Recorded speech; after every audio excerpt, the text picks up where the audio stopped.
Ce petit cheval qui ressemble plutôt à un poney qu'à un grand cheval est un des derniers chevaux sauvages qui vit aujourd'hui sur la planète. T'es jalouse, toi? Jalouse, moi, un peu. Ah, c'est là, on voit que c'est vraiment le poney, c'est le poney, hein, c'est tout petit.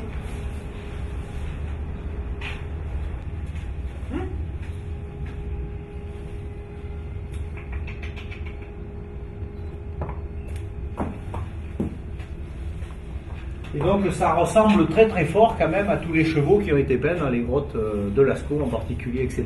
Mais aujourd'hui on n'est pas sûr que c'est vraiment le cheval de Przewalski, c'est peut-être un cousin proche, mais c'est ceux qui sont vraisemblablement à l'origine de tous nos chevaux domestiques aujourd'hui. Ah non, non. Il a disparu entièrement, c'est ça son originalité, j'allais dire, puisqu'il n'y avait plus du tout qui vivaient à l'état libre dans les années 60. Les derniers ont été parqués en Mongolie, puisque c'est le dernier endroit où il a vécu. Puisqu'il y en avait en captivité un nombre suffisant, il a été décidé de lancer un programme de sauvegarde et de réintroduction.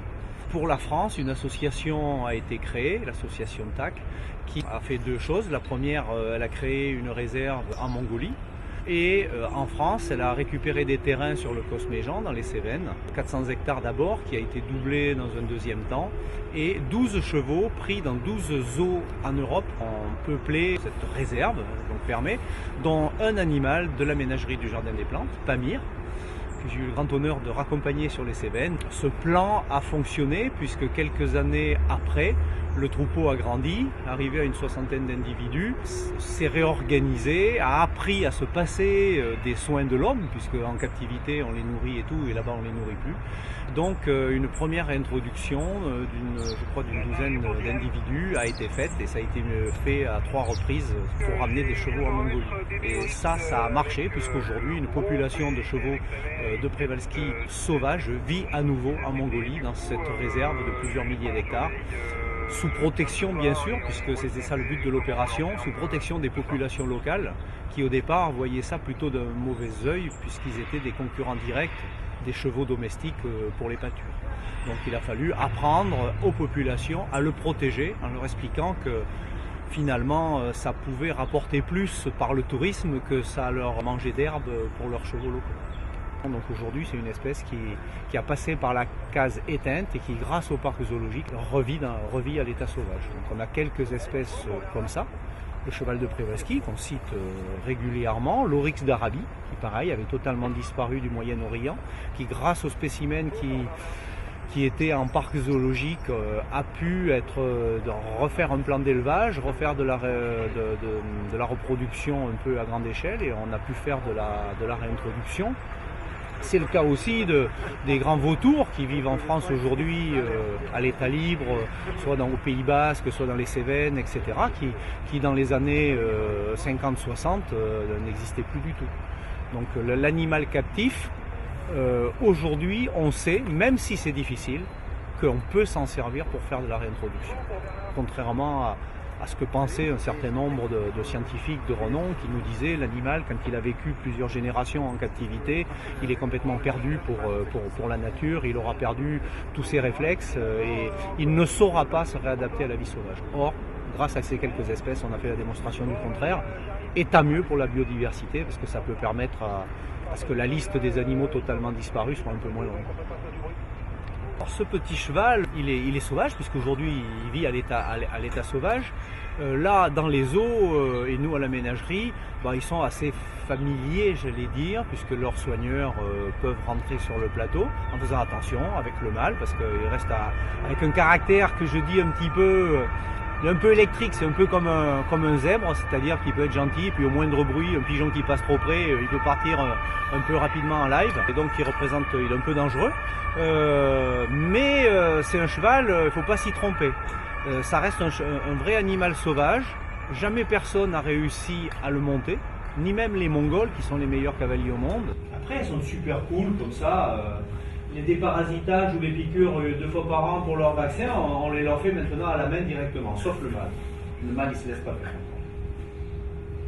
Aux 3 chevaux actuels de la ménagerie, on a 2 femelles, la plus foncée qui est au milieu là, s'appelle Pantruche, c'est la doyenne, elle a 19 ans, quelques mois près. L'autre femelle, c'est Pachanga, qui a 14 ans. Et le mâle qui est récent de la ménagerie, parce qu'on le change assez régulièrement pour éviter les problèmes de consanguinité. On est dans un programme d'élevage européen. Et donc les animaux qui naissent chez nous vont partir dans d'autres zoos, etc. Et donc celui-là nous est arrivé il y a à peu près 2 ans maintenant, à peine. Il vient du zoo de Touari, où ils avaient 3 mâles en réserve qu'ils attendaient de placer. Il s'appelle Oulan.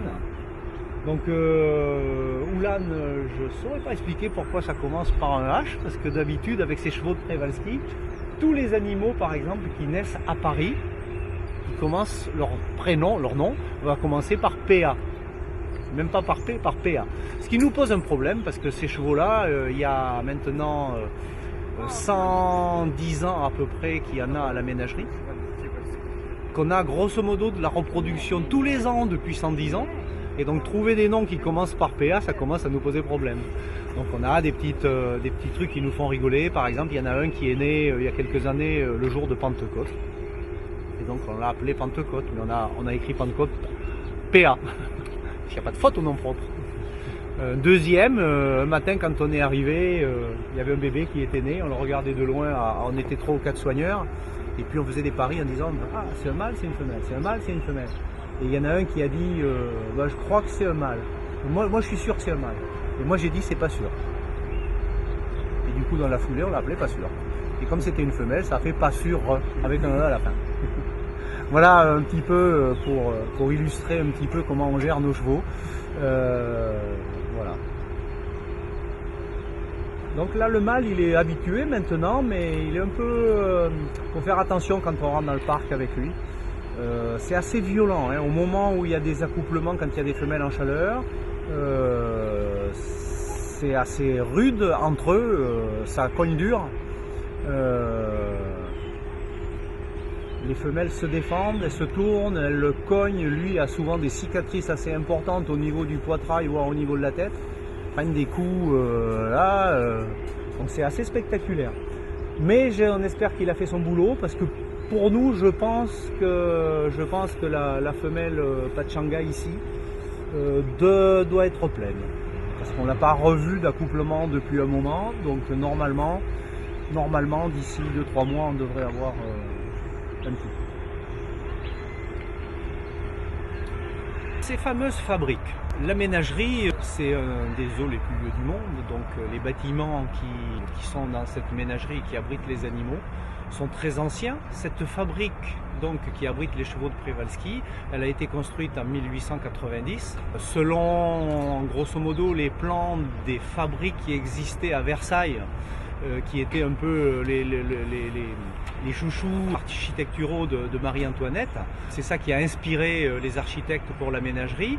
Donc c'est un peu fragile comme bâtiment. Moi qui suis un ancien dans la maison, puisqu'il y a 42 ans que je travaille là, quand je suis arrivé à la ménagerie, la cabane était à peu près dans le même état qu'aujourd'hui. À savoir que le chaume était abîmé, il commençait à pleuvoir dedans, et dans les autres fabriques aussi.